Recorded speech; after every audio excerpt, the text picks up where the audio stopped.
Hello, everyone, and welcome to BlackDoctor.org's third annual Men's Health Summit. My name is Jade Curtis, and I'm honored to be your host for tonight's important discussion. Mental health is a crucial aspect of our overall well being, yet it's often overlooked, especially among men within our community.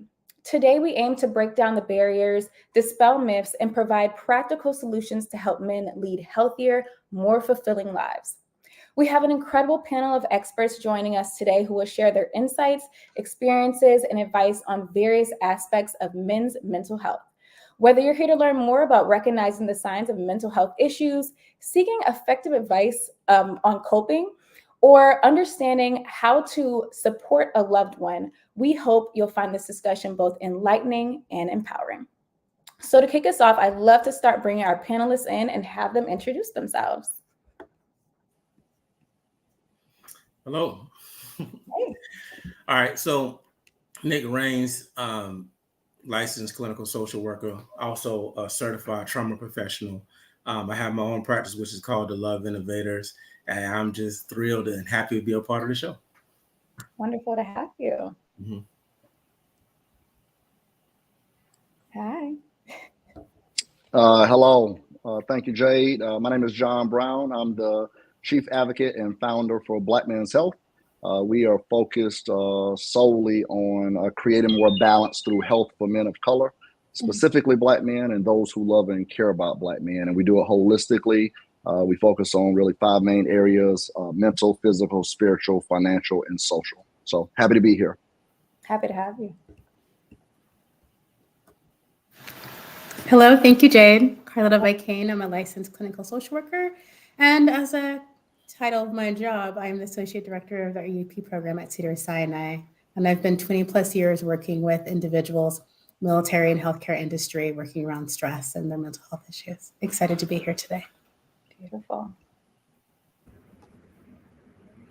Good afternoon, everyone. My name is Isaac Paul. I am the creator and the host of The Tequila Tales. The Tequila Tales is a fully engaging and very interactive discussion on love and relationships. We just crossed our 11th year mark. And yes, definitely a pleasure to be here with you guys. Wonderful. Thank you all so much for joining. I'm going to go ahead and dive right in. A big part of our conversation is going to be about stress and the impact of stress and how it can lead to mental health issues and things like that. So I'm going to toss this one up to John just to kick us off. Why is it important to discuss the impact of stress on mental health, specifically for Black men within our community? Yeah, an interesting thing about being a Black man, right? I say oftentimes, being a Black man and navigating this world is a stress in itself. I have to find this quote for you all, but I just read something yesterday, a quote from Jimmy Baldwin, as Dr. Maya Angelou refers to as Jimmy, and he was just referencing the sense of being a conscious, African American. I think he said Negro in this world is almost being like enraged all the time. I have to find the specific quote, but that's the essence of it. And it's a lot, right? We have to wear these different masks. Trying to show up of us as ourselves, but needing to be different things at different times. It absolutely has an effect on our mental health. There are quite the complexities and challenges every day as showing up as a Black man. And hopefully we'll get into this discussion, as I was just talking to my brother Nick about, especially when we talk about relationships, right? And, relationships, can be beautiful, but also complex as well. And those stresses, unfortunately, can create some major triggers, which can also be a great challenge for people's mental health issues. Absolutely. Absolutely. I'm actually just going to toss this one up to the group as well, because you touched on the unique experience of being a Black man. What are some of those unique triggers specifically that can cause stress within Black men, and how does that impact their health? I'll toss that one up to the group. Well, then I'll go ahead and jump in. Because this is something that I've actually been talking about quite a bit lately. And I think a lot of it comes down with the overall, I guess we could say brand or identity of just what it means to be Black. I think that we're in a state where it's kind of in flux right now, and one of the things that I often even challenge our audiences with is bringing up the fact that I kind of feel like we're in a space where we don't oftentimes give ourselves the liberties that I think other men of other cultures have. And what I mean by that is there's this belief that being a Black man comes with hyper masculinity, and almost inability to be able to express affection and adoration for one another. I think it probably got created somewhere around the 60s or the 70s during the Black exploitation space where, the idea of a man was this pimp character, and then that kind of became our role model. And then from there, we went to athletes and then hip hop. And, as much as I'm a big fan of music and of the genre, if we're being very honest, in the last 15 or 20 or so years, it really has done, a pretty big number on us as it relates to how we view what it means to be a man. And I think that a lot of these boxes that we find ourselves in are in many ways self-imposed, right? Because we are holding one another to this standard. And as a result, it is starting to affect the way that we interact with one another, and even the way that we see ourselves. Wow. Does anyone want to add to that? Yes, Isaac, that was very good. And I just want to add to that about, I think sometimes with what Isaac has been saying, sometimes men, especially Black men, we can get caught almost in an identity crisis, because if you don't know what you define yourself as a man, then you're going to allow other people to tell you what a man looks like. Right. And then if you're talking about Black men specifically, if you didn't have that male role model that showed you what it's like to be a man, then you kind of lost there too. If you don't have people around you to show you what a man looks like. Okay. So, and then you got society that's telling you, you're not a man or you are a man based on this definition. So that could be stressful in itself, right? Because it's like, what am I going to stand on? Who am I? And so I think it's very important to stand in your integrity and just be authentic as possible as being yourself and also being a man. Wow. Another, if you don't mind, Jay, another thing, to consider, from a young age, right, is so complex. I'm one of 4 boys, and my wife and I have 3 boys, right? So, kind of how we raise these boys and how we teach them to operate in the world, it's a lot of complexity in there, right? I have our eldest grandchild, I guess, in the family, right? My first nephew. I remember a time when he fell in the driveway, right? And his mother and my wife, the aunt, grandmommy, everybody's kind of rushing towards him. And like all the guys in the family, like held back, like easy, right? Like easy, right? Like we're literally teaching them to become men, right? We're teaching them what I believe sometimes we need them to be at times, right? If I see, Jade walking in the street or Carletta walking in the street or something, I need a man around. I need somebody to be able to cover and protect and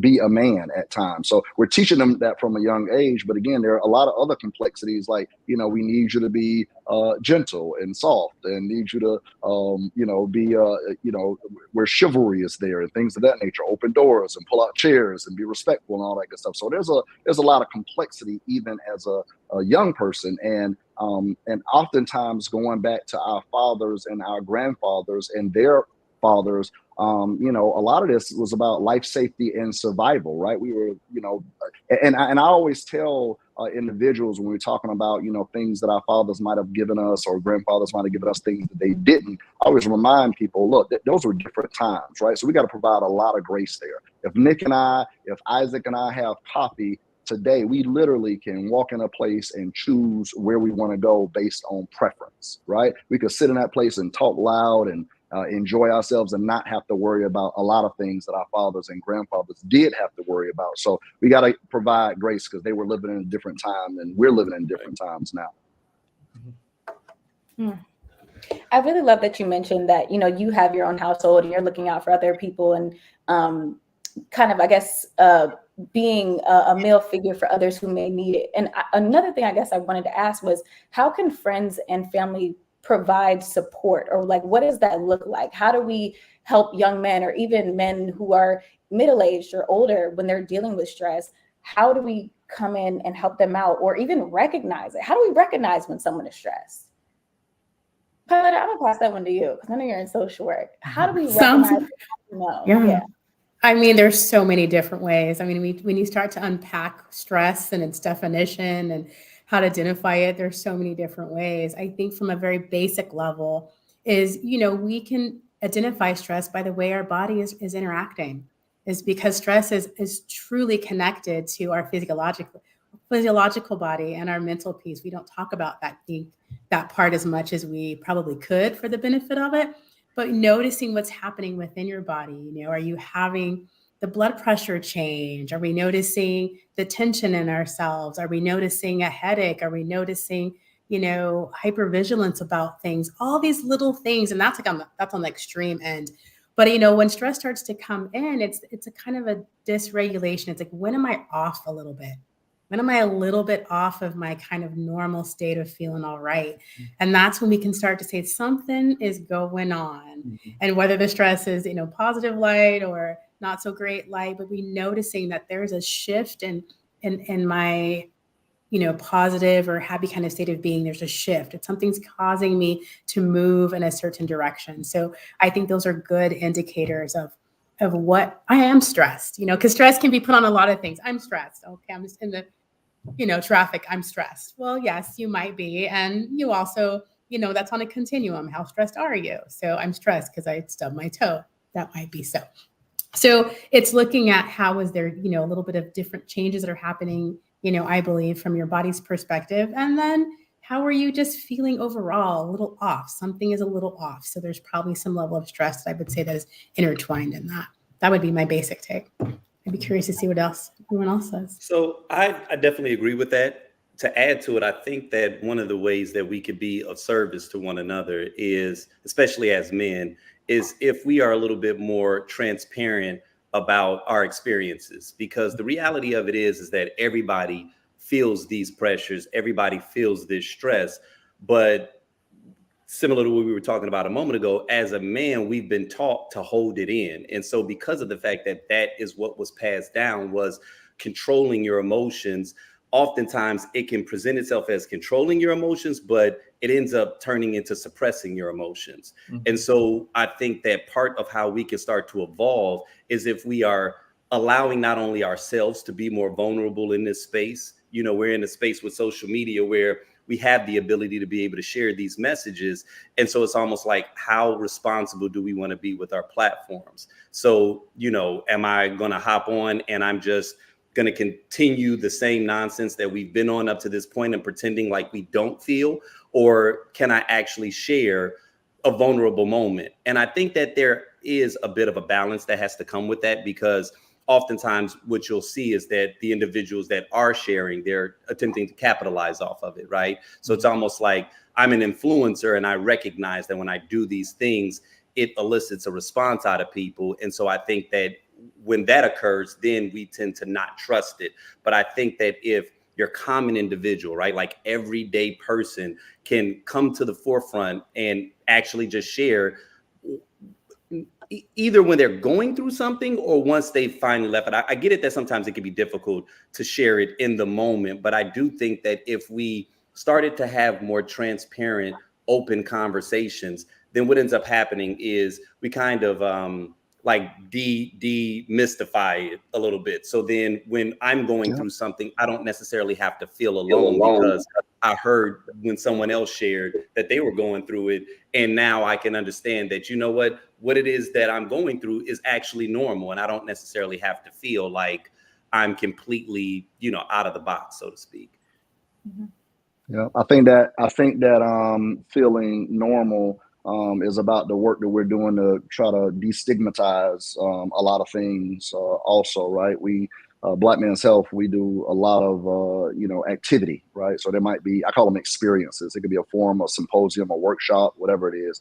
And whether it be, 100 men in a room or, 13 men at a small, intimate church gathering, it's still important that we create space to have these discussions and make it normal. Make sure that men know that there's access and awareness. They are not on an island. They are not alone. There is somebody that is going through something, and if they can connect to that, that's valuable. That access and awareness is critical. I hate to have to bring this up, but I brought this up recently. I was contacted from a friend, a colleague in Pensacola, and she reached out to me because we've been talking about doing some things in the mental health space in Pensacola. And she referenced the fact that a close friend committed suicide. I found out later as she talked that she was referencing Roy Jones' son, right? So a lot of us know Roy Jones, the global phenomenon, pound for pound, one of the best boxers ever. He has 2 boys, twins, and one of them unfortunately took his life on Saturday.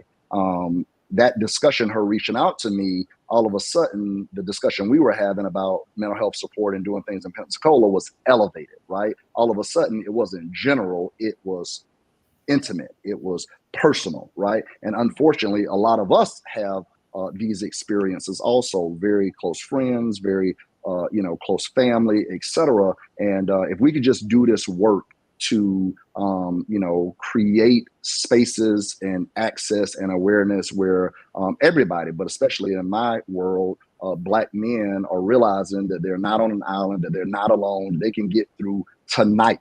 They can get through this day and hopefully deal with this tomorrow, that they have not lost all hope, that they are not alone. Somebody else has dealt with this before. If we could do that work, it is critical work, and there's a lot of work to be done. Yeah. Absolutely. Go ahead. No, I disagree with everybody. I just like to add that I like to look at stresses when you got an excess of life demands over your resources, right? So that's one way when you kind of going through that, you could tell you could be stressed, right? So then what like Carlita said, you definitely want to look at how I need to have a baseline of my body, right? How do my body normally functions? So if my body normally functions this way and I see something that's kind of out of whack, I can kind of say I may be stressed. But your body will also tell on you, just like the book said, your body keeps score, right? So you could just start crying out of nowhere and not know what it's really about. That's your body saying we've been suppressing too much, as Isaac said, and we need to release something, okay? How can you tell that someone may be stressed? Well, making sure that you know that person and paying attention to that person, their normal behavior, their normal patterns, the way they are responding, that's not normal to how they normally respond.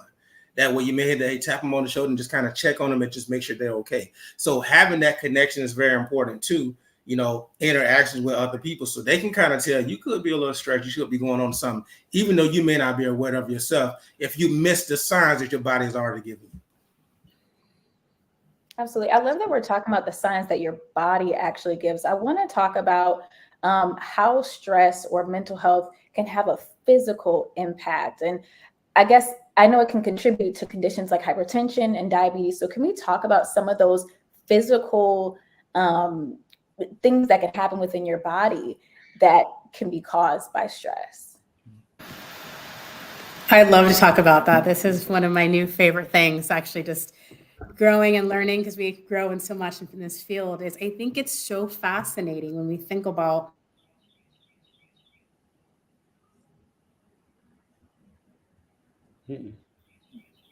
Uh-oh. Did I freeze? No. I think she may have frozen. And she was just getting warmed up too. Yeah. I know, right? She was just starting to cook. Probably going to come back in a minute. But I would just say until she comes back in, Carlita. So when we're talking about the physical, right? And so post-traumatic stress, right? It could also, that's a form of stress as well. So what could happen physically, your body could start shutting down. So a lot of times your body could stay in fight or flight for too long. Mm-hmm. And fight or flight is only meant to last like some seconds. But if you're stressed, your body can remain in fight or flight on that hypervigilance trying to protect yourself. And because your body remains in that state, it starts to deteriorate. You start to get a stomach ache, right? You start to get sick. You start to become vulnerable to illnesses and things that's going on, viruses and stuff like that, that you're normally not. You normally don't get sick, but your body has broken down so much, the antibodies or whatever like that, they're not even functioning properly. So physically, your body can just start breaking down. So you have to start doing some things, again, paying attention to the signs that could be going on physically in your body. Mm-hmm. And as John would say always, you need to go get some checkups. Definitely go talk to you. Things like that. Those checkups are very important as well. If you haven't figured out yourself, you definitely go talk to a doctor, and they will be able to tell you what's possibly going on with you. And Nick, I'll jump in. I know we're talking mental health, but because we're talking stress, absolutely. As Nick said, man, we really, at Black Man Self, we talk a lot about not just the arm around the shoulder, but a poke in the chest, right? Holding each other accountable, right? I mean, very important. I say we have children to raise, we have communities to build, we have legacies to leave. We have to be here for that. And one way that we can do that work is by just being better self-advocates and better advocates for each other and accountability partners and poking each other in the chest and saying, Nick, right? Not just how you feel, but like, what do the labs say? I need you to have a relationship with a primary physician where they are checking you out, right? And so much, even if, we have relationships with dentists, right? Dental professionals, and they talk about just all this kind of continuum of care, like all these relationships and all these synergies intersecting, right? Along the journey of health. So even going to the dentist, they're checking you, checking your neck and trying to figure out what's going on and making sure you have not cancer and things of that nature, because all of this stuff is based on time. We rather have a scenario where we check you early and are dealing with something and potentially figure out a way to mitigate that than, something's too far gone and now we're telling you got, 6 months to live or something of that nature. So the physical check-ins, the annual visits is critical, and we got to push men to do that. And just the relief of that. I mean, I always say, and Nick has heard me say that, the expertise is there, right? We all have our gifts. We all have our expertise and experience. For me, I'm not a medical professional, right? The expertise is there. So I need to go there. And then from there, hopefully I have that trust and respect. And if not, I need to shift and change, but I need to start there so they can tell me what to do. Jade, if they say, Mr. Brown, everything looks good, we'll see you in a year, great. If they say things don't look well, I need to see you in 2 months, I need you to go get some more labs. Hopefully you can have a relationship like me where, I'll walk out of the doctor's office and they say, hey, we're looking at these levels and something's wrong. Go back and get your labs like today. Go back and get your labs. Let's check that again. Maybe it's just, some kind of infection. Maybe it's just some kind of anomaly, whatever it is, but let's get on this right now. So we just need to do that. That in itself can reduce stress, us just more knowledge and awareness of what's going on in our body. Yeah.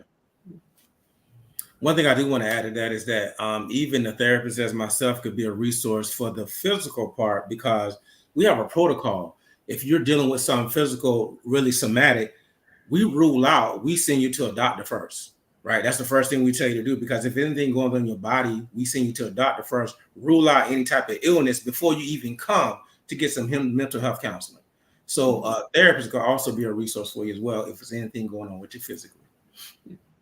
Nick, you also referenced, kind of signs and assessment and kind of paying attention to what's going on. Right. We have had an opportunity to do some Black men mental health training and working with mental health professionals and doing QPR training, right? Question, persuade, and refer, and teaching these training these community liaisons and gatekeepers, these barbers and trainers and coaches and mentors to make sure that they are getting trained in suicide awareness, suicide prevention, so they can pay attention to the signs, right? Barbers, they have clients, they might see somebody, every 2 weeks, every 3 weeks. They can see these markers. They can listen for this language that changes. They can listen and look for these patterns. Somebody's giving away their worldly possessions or starting to talk about the end or whatever it is.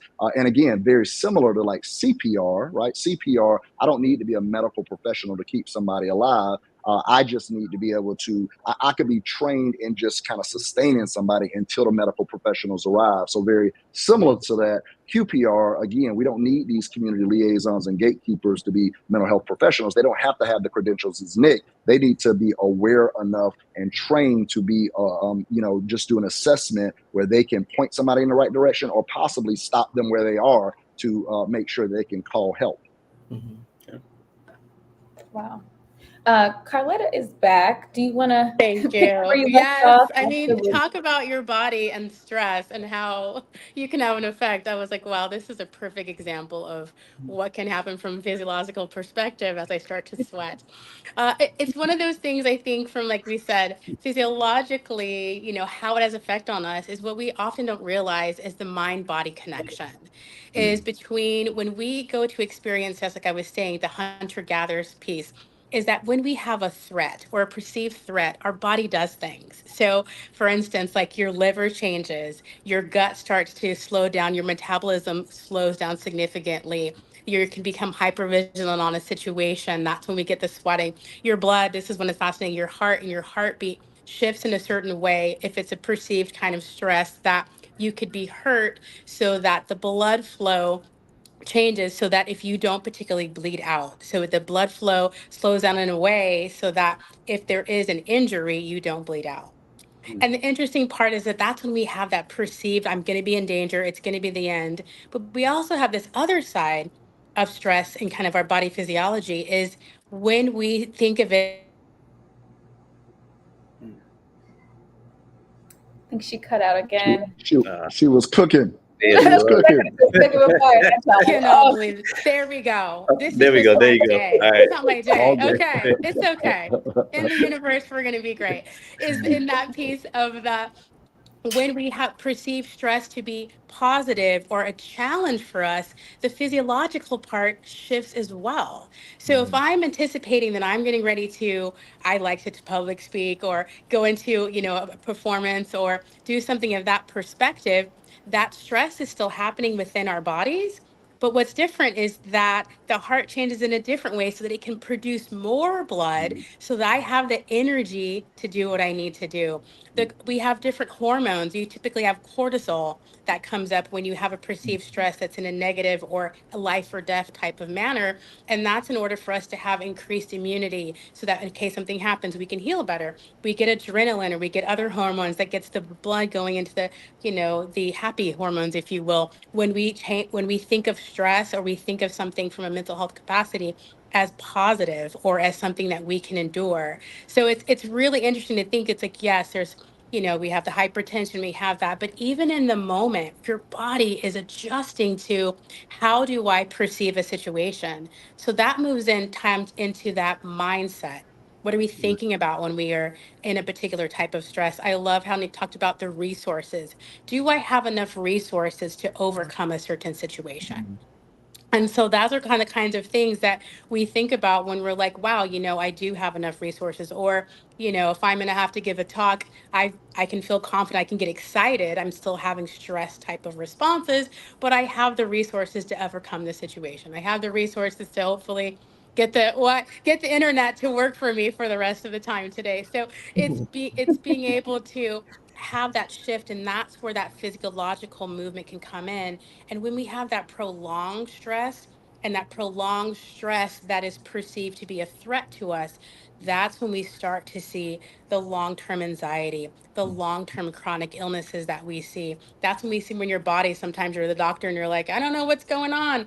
It's asking those questions. What is going on with you from a mental health, a stress perspective? Because if it's been chronic, if your blood is pumping a certain way, if your liver has been not working or your metabolism is not functioning, well, it might be taking a look at what's happening from that mental state, that stress state. So those are those pieces. I think it's so key for us. And I think of as Black men, understanding our physiological pieces around it kind of demystifies it a little bit too. If I think about like, oh, it's this part, it can allow to us to start to talk about a little bit how it can turn into a feeling related, how it can turn into a place of how my mental state is affecting how I'm doing physiologically. Thank you all for all of my pieces today. Totally fine. Totally fine. We all go through it. I love that you talked about like the physical, like talking about sweat and your heart racing and things like that. When you are dealing with that, what are some coping mechanisms or things that can help you calm your heart or reduce the amount of stress coming through your palms? Or what are some coping mechanisms for those physical or even mental stressors, signs of stress? I think it goes back to if we're able to kind of pinpoint what kind of stress we're experiencing. Because if it is, like we said, those challenging, those exciting things, we want our body to be doing that because it's going to give us more energy. It's also just being like, all right, I'm taking a breath. There is a particular doc that talks about the change of stress. And when we take that breath, sometimes taking a breath to calm down is necessary in a situation where we feel like we might die. But when we are in a situation where the stress is working for us, it's taking that breath to focus. It's taking that breath to put everything in alignment. So when we were having those moments where it is something that we feel like we can overcome, but we're feeling those physiological, it's taking that breath, taking that moment to get yourself in a focused state. When you're in that other state of stress where you're like, I do feel like my life is at an end here, or the anxiety is tough, it's taking that breath to calm down. It's taking that moment to assess your situation, to figure out how you need to do. And I always love to say we are experts of ourselves, no one else. I mean, I see other therapists and people in the room but actually each person is an expert on them. So it's toning into yourself. What do you need to get yourself to lower down a little bit? What do you need to feel safe? Am I getting access to that? Am I asking for that? Am I taking a drink of water just to be able to reset in that moment? There's a plethora, I think, of skills I'd love to hear from everyone else too. But those pieces of, if you're able to kind of assess where you are, then you can begin to pull from your resources. What can I do? Because we do have them internally for us to be able to overcome. You know, I agree a lot with what you said, Carletta. And I think that a big portion of it also is, like you said, first and foremost, it's knowing your own body. But then I also think that it has to do with kind of adjusting your mindset. Because as you just pointed out, sometimes you could be experiencing two very different things that almost feel the same, but it's very different. And so oftentimes when I am speaking with individuals that are about to embark upon something that's incredibly important, but it can be extremely frightening. Like you said, whether it be public speaking, maybe they have a big presentation and they almost feel paralyzed by the fear. One of the things that I attempt to do is see if I can shift their mindset in a sense of, you think that it's fear, but it could be excitement, right? And it's the exact same thing. It has a different vibration almost. It's almost like a roller coaster ride. Like, yes, it's going to frighten the heck out of you, but at the same time, you stood in a 2-hour line in order to get scared. Exactly. Right? So on a level, this is kind of what you wanted.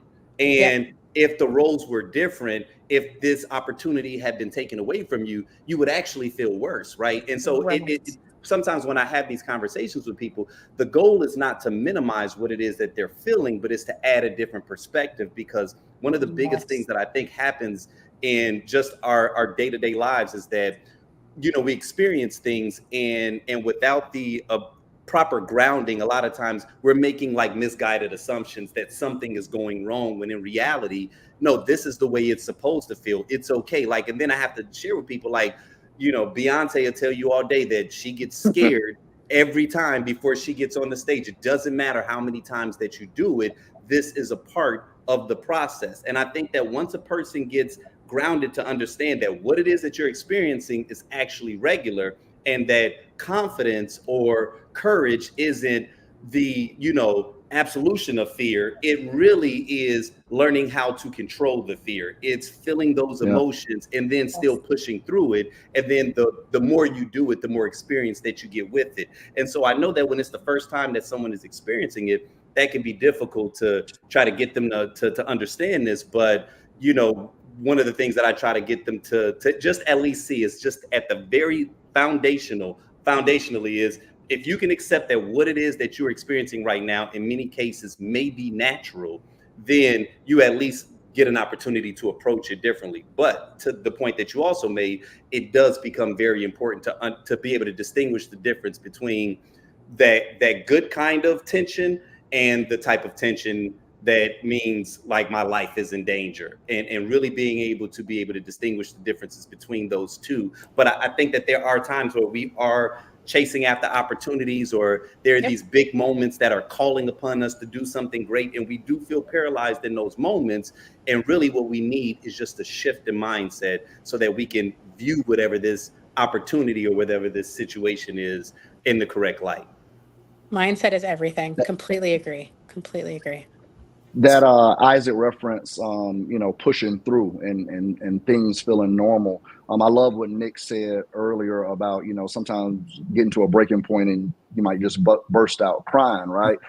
These things, as you all said, we do have to pay attention to our bodies and try to get more in tune and realize what it is and how we can deal with it, even as we mature in age and gain more wisdom and more experience and things of that nature. I've been talking about for years, I have this theory related to there's no cover, right? I think all of us can agree we are in rooms at times, and as we advance in whatever space we're in, there's going to be less of us in the room, right? Yeah. So I talk about, Nick, I say, Nick and I are going to a conference, and we, get in the vehicle and, go to the airport and, go on the plane, and then, go to the other airport, get out of the vehicle, go to the hotel, go up the hotel, go to our room, say hello to housekeeping, come back down, go into the conference, whatever. We could be in there 20, 30 minutes and then realize, oh, there's no Black people here, right? Like I haven't interfaced with a Black person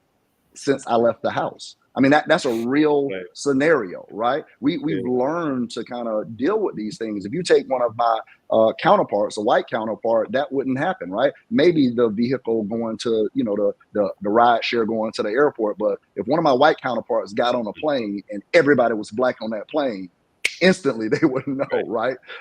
Even if they got through all of that and got to the hotel and all that and walked into walked into the conference, if they walked in and everybody was Black except for them, they would probably like walk out to kind of check the door to see which one they were in. We have learned to normalize this because there's no cover. This is how we operate all the time. Somebody just referenced yesterday in the discussion, actually, Brother Michael McConnell from the Rebel Camp was talking about this kind of, discussion about absorption, right? Like we're absorbing all these things, and like a sponge at times, if you just take so much in, you're normalizing it, taking it in, at some point, even the qualities and the of a sponge is only going to take in so much liquid, right? I mean, it's at some point it can't take in anymore. So that's just something that we just have to pay attention to.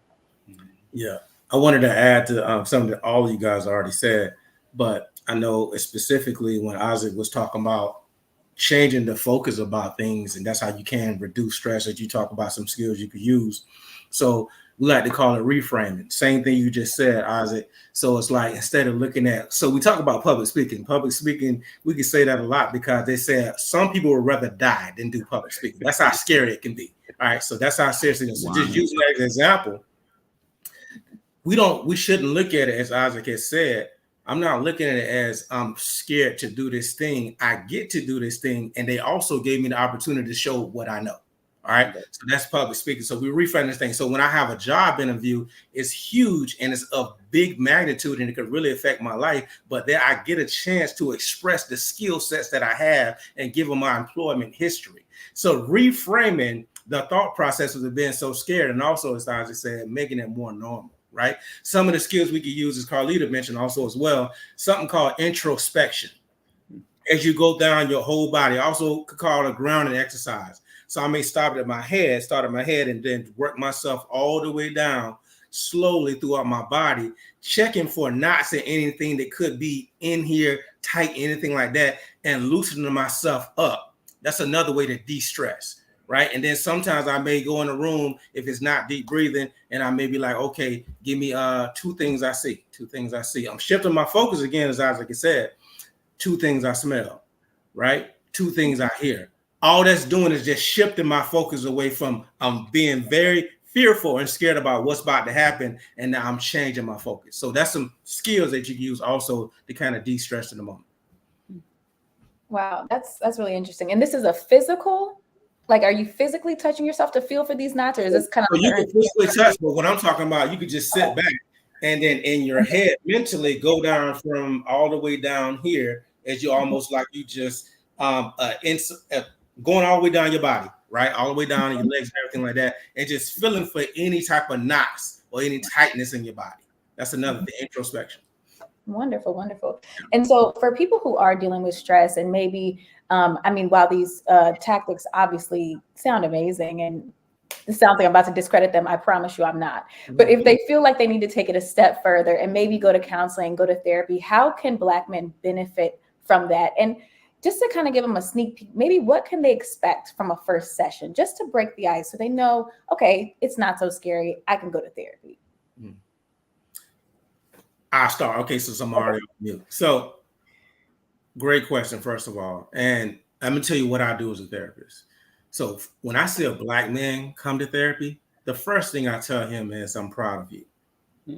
Because I know the struggle and the challenge that he probably faced, or I know somewhat of it, right? He could be even more challenging than I thought, but I just tell him I'm proud of him. So that relaxes them right there, right? Because, and most of them tell me, yeah, man, you don't even know, because our culture a lot of times still taboo in some places and things like that. So I said, man, I'm glad you're here. And I'm also glad that you actually said, I want to seek help, right? I need some assistance. That's also a level of vulnerability that a lot of men don't have. And sometimes it's a double-edged sword to even show that vulnerability. Depends on where you at, depends on what space you at. Then for me, I do a lot of strength-based perspective. No, I'm strength-based. So I'm going to congratulate you on progress and anything that you made. I always have a baseline, especially when you do your assessments, about where we started and where we at now. And I'm always going to remind them of that, because I want to let them know, even if they don't feel it, we made progress already. Okay. So a lot of acknowledgement and validation. And then if you've never been in therapy, I'm always like, therapy is really what you make it. And it's your journey. I'm like a co-pilot. So you could relax. And I know this is going to come with us building a good relationship, but as long as you don't say you're going to hurt yourself or hurt anybody else, you can say anything and it's okay. We're just going to have a good conversation. I may assign you some homework. We may do some things based on the skills that we talked about already, but we're really just going to be talking like we're talking right now. That's what therapy is.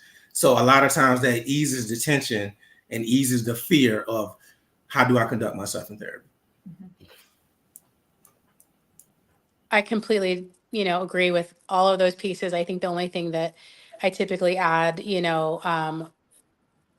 that I take a moment to just kind of just stop and say, you know what, I'm seeing you and I hear you.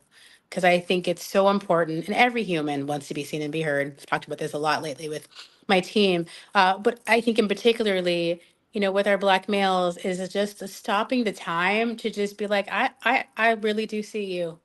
And I'm really want to hear you, and I'm excited to hear you. And this is a place that you will always be heard. And so I think it just really just kind of sets the pace for that. You know what? If you never before, you will absolutely be heard here and be seen here all of the time. So those are the only pieces that I think, Nick, slam dunk it right there. that I think that, I would add to that. Can you let us know where the two of you are licensed, just in case? Because I'm resonating. I'm sure other people are resonating. Where are the two of you licensed? My license is for the state of Florida right now, so I could practice anybody in the whole state of Florida, because now the virtual component allows us to see anybody in the state of Florida. Okay. And I'm licensed in the state of California. Darn it. Okay, I'm in Atlanta, so I can't see. we got you. We'll help you. We'll help you figure it out. Okay, hope you find another Black doctor, please. and Jay, thank you for asking that. We, as Nick knows, we do our best to make sure that we can, find these resources, find these brothers and sisters, and provide resources to make sure that people are aware. Oftentimes, we might get a note on the website or get an email, and somebody say, hey, I have a son, I have a daughter. More so sons for us, but we are looking for a Black mental health professional. we are seeking somebody. So, you know, for us, having a more access to resources that we can provide are good, because sometimes for the comfort level, somebody needs to see Nick. They don't want to just talk to anybody. They want to talk to somebody that might understand the experience. You know, somebody that's kind of understanding the experience that they're going through. Absolutely. And I kind of want to touch on that too. With Black men seeing a Black male therapist or just a Black female, a Black therapist, period. Can that improve their outcomes? Can that improve their experience? I know it's probably person to person, but I don't know. Are there statistics that say, you know, a Black man seeing a Black therapist, they've seen better outcomes? Or is that something maybe I'm making up in my head? So I'll say I have not specifically done the research, but I will tell you based on my experience. I would say yes, because when you send someone that's a Black male therapist or a Black sister, wherever, but someone that shares your cultural identity, you do not have to explain your experiences to that person. Right. If you send someone that's not Black or brown, then a lot of times you start out by explaining your experience. So you end up doing more work before you even get to start doing therapy. So you could be mentally exhausted before we even get to my problem while I'm here. Right. So just in that alone, that's why someone is like, yes, man, I'm so glad you're Black. I have so many people tell me, especially brothers, say, man, I only came to you because you're Black. And I was like, I don't even care. I'm just glad you're here. You know, so in itself, I will tell you, yes, that does help, because also when you match with a therapist, one of the biggest things you also get, if they feel like they're going to have a good experience, is hope. And that's what you need to have good outcomes, is at least hope. Absolutely. John, I'm going to circle. Oh, were you going to say something? It's totally okay. I just love circling around, Nick, just because those pieces of, that building that rapport and that hope is so key. I know, and with the work that we do at Cedars, we have all of these groups where you can be able to, those ERGs, where you can be able to feel connected to someone your like self.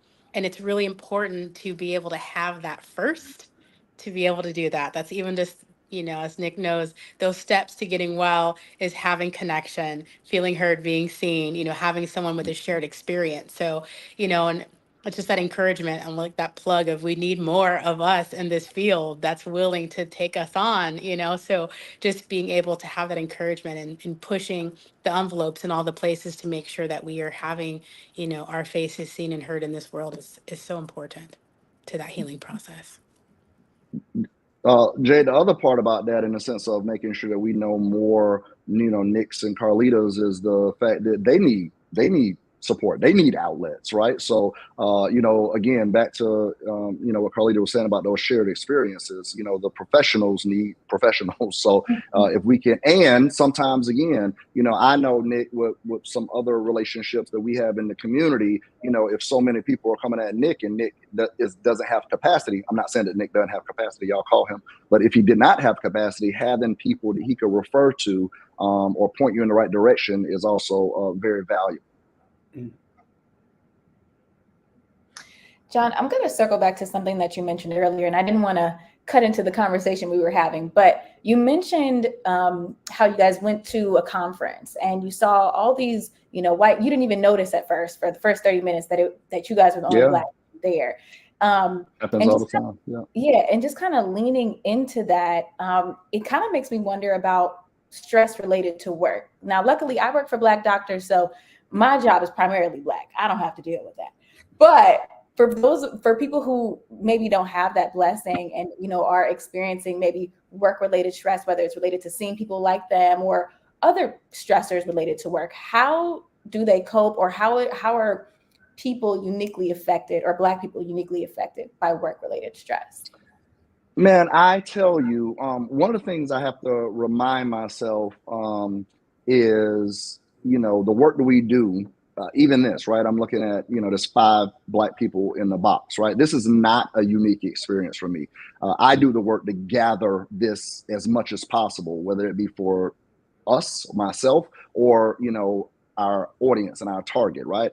As Nick knows, every time I'm in the room, I'm unabashedly, unapologetically, selfishly there for Black men. That's why I'm at the table, right? There's no secret at all, right? It's called Black Men's Health, right? People have said, what about Hispanic men? And what about Asian men? And all good, they can come along, but I'm talking to Black men, right? That is necessary to just remember that it's not a unique experience. We were having another virtual discussion and doing an employee resource group, and somebody in the chat said, I've been at this company for 7 years and I have never seen 4 Black men on the screen, right? Ever, like together. So understanding this is not a unique experience to many, we can do our best to just, bring together people, resources, and give them that, because some people are in spaces that they don't have all of this support. They do not have all of these common experiences, and that can be a stress in itself. And Jay, even though you say that you work for blackdoctor.org, but again, sometimes you are out of that space, right? You got a team and y'all together, but you walk into a client or something of that nature and somebody says something,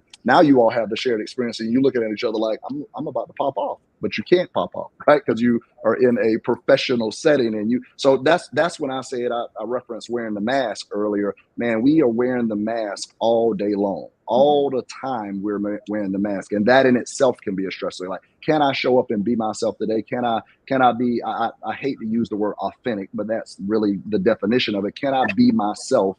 And sometimes we cannot be ourselves. We need to wear the mask just for, advancement, just for keeping things calm, just for not cussing somebody out or going up on somebody that day. But it definitely can be stressful. And if I can tap in on this one, and I'm gonna try to be not only as concise, but I'm gonna try not to share too much information, because this isn't about me. This is about my wife, and I don't, want to tell too much of her business. But when she first moved to Phoenix, Arizona, that's where I'm at right now. Phoenix, Arizona, while it's the 5th largest city in the United States, Black population has always been somewhere around 5%.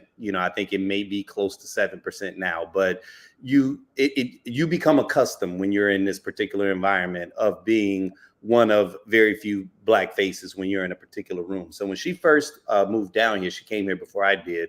The particular establishment that she was working for was a police credit union, and they were creating a branch down here. Now, this was in 2017. And, this is right in the midst of a lot of the turmoil as it relates to law enforcement and Black and brown people. And so they drop her in this particular area. And, and she was staying in a nice community, but all day long, all she saw was pretty much, her job was to talk primarily to police chiefs and people that were in the upper echelon of the law enforcement space.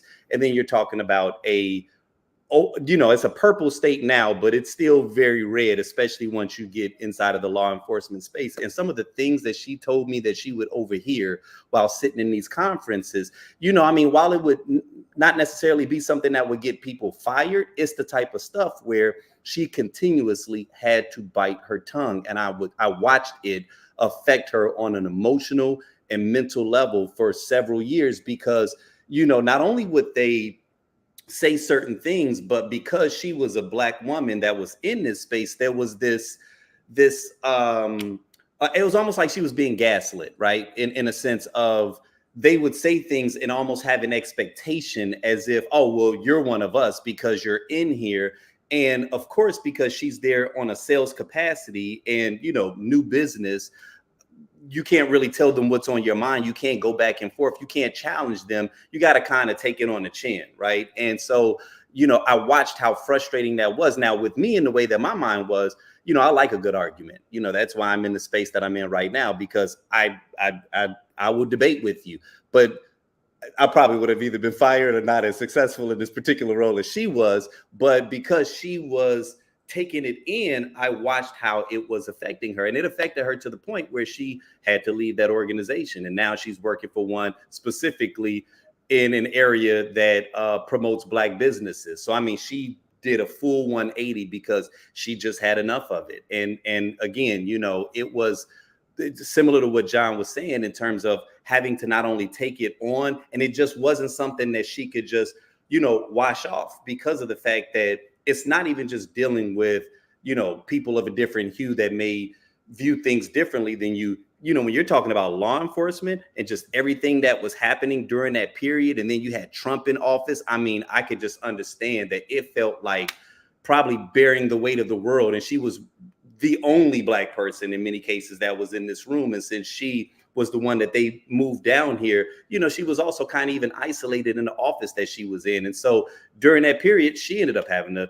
talk to a therapist and develop a relationship with the therapist. And so everything that you all are saying is just so fascinating to me, because I want to say that the therapist that she had in Chicago was African American, but because of, just them not being able to practice here. Well, during COVID, I think there was a period where they did allow you to do that for like a small period. But yeah, she ended up having to get a new therapist here. And that was one of the issues that she kind of ran into, was finding a person of color so that she would not have to go through, as you just said, Nick, in terms of having to explain all the nuances and the cultural cachet. Like everything that you guys are saying is almost 100% what her experience was. And so, yeah, I like watching it firsthand or secondhand. I got an opportunity to see how it affected her. And now that she's in the position that she's in, I know that it feels like a weight has been lifted. And so, yeah, I can imagine how difficult it is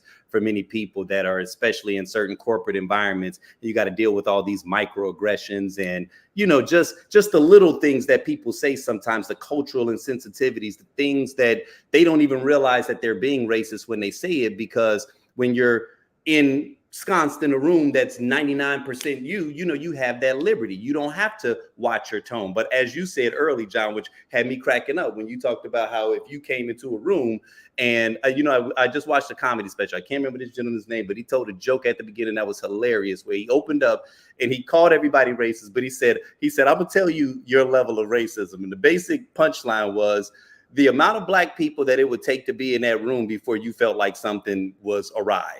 Like that's your level of racism. And I mean, you couldn't help but to laugh at it, because that regardless of how comfortable people felt like they were with Black people, there is a certain number that you're going to start to feel uncomfortable. And in that moment, it's like, welcome to our world, right? Like this is the kind of stuff that we have to deal with on a daily basis in operating inside of America. And so, yeah, I just think that conversations like this is so valuable, because these are the kinds of things that often go unspoken, right? And it's just something that we're taking on alone.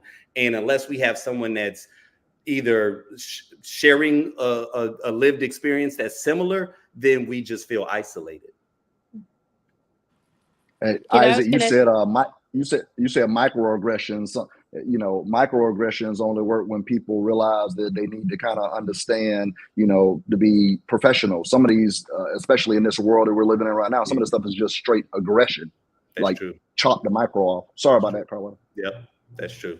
No, it's okay. I think that's key. And, from my own personal lived experiences from a situation where I worked before, where the example you gave about your wife, I was like, wow, I'm feeling very similar here in this experience of just going through that. And you feel gaslit and you literally feel out of your mind, like how, in your body, about how am I surviving this place? And I think it's, Jade, what we talked about, what I really enjoy about where I currently, work and what goes on in our establishment there is such significant movement, and the importance of having individuals to have a place to go to see like persons, to do like things, and for us to be able to provide support that works around that.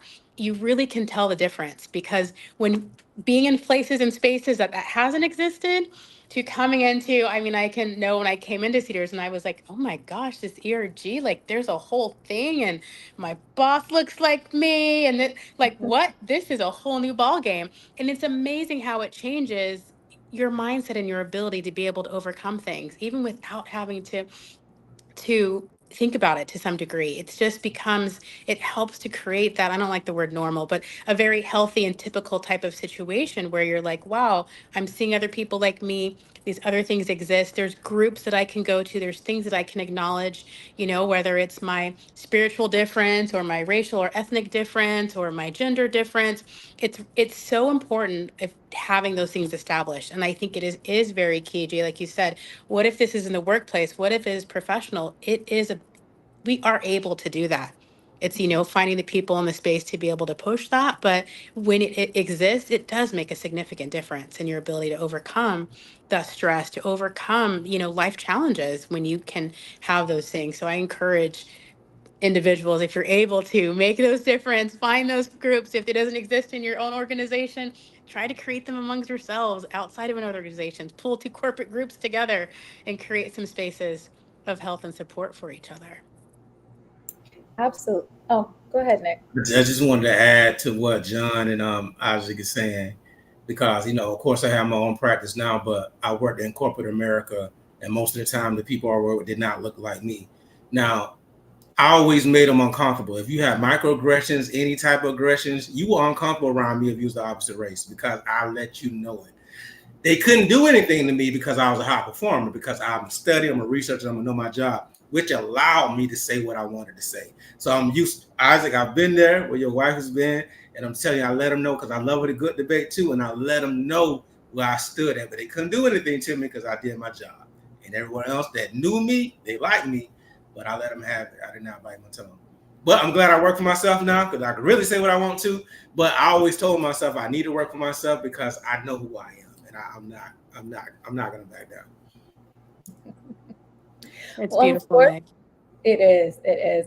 Unfortunately, we've come a little bit over our time, but I still want to let you guys leave our audience with at least one thing, whether it's a stress management tip, whether it's a coping mechanism, whether it's recognizing the signs of stress.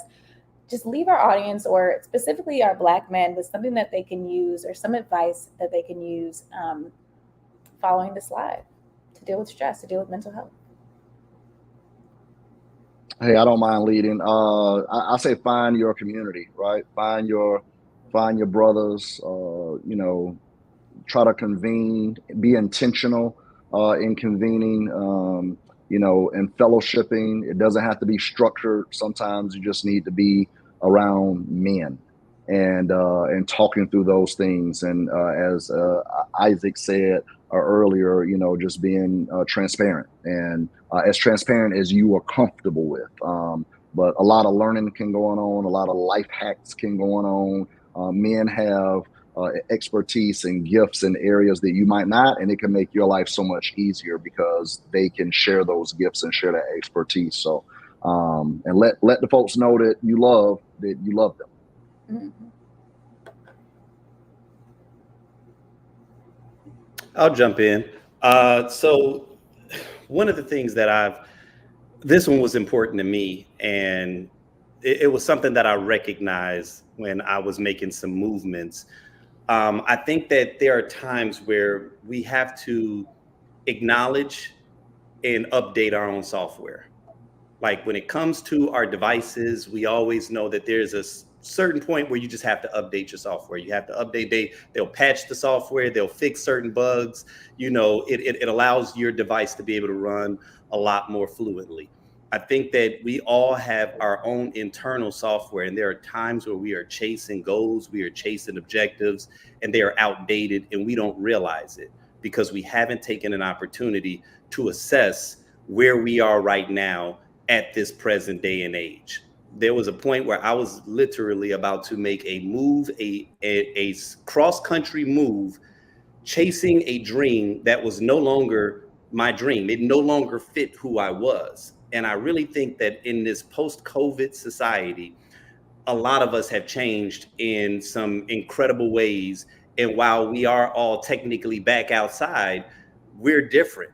And if you haven't taken an opportunity to press the reset button and to update your software, you may be living an old version of who you once were, right? And it becomes important that you recognize that, because the worst thing in the world to me is to achieve something that you've toiled hard for, only to realize that you no longer want it and that it no longer serves who you are. And so it becomes important that you do take these moments of just self-reflection and being very honest with yourself as to who you are, where you are, and what it is that you want today. And that has to become something that you internalize, and that it's not based off of what you think somebody else wants you to be, what you think your friends want you to be, or once again, who you once were. In order for you to be in alignment with the universe, you have to be current. And so again, just updating your software and always trying to stay grounded in that sense. So I'll hop in. Oh, Nick. Go ahead. I'll let you do it. No, I want you to finish, brother. I want you to finish it out. Okay, I'm sorry. So that was purposeful. Isaac saying something where it's just like mine is synchronous with what he just said. So we were all, this is my message. You were all born original, don't die copy. Right? You were all born original, don't die copy. So I always tell everyone, take the risk to be authentic.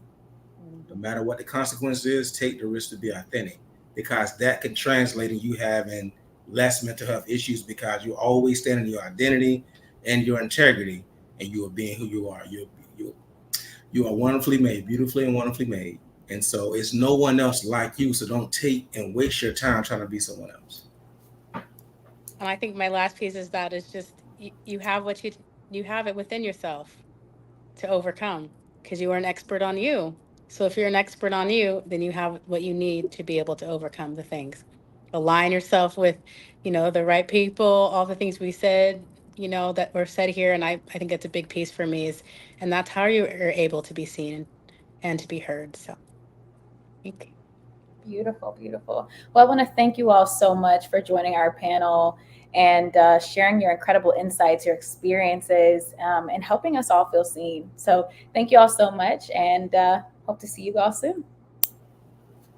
Thank you. All right. Thank you.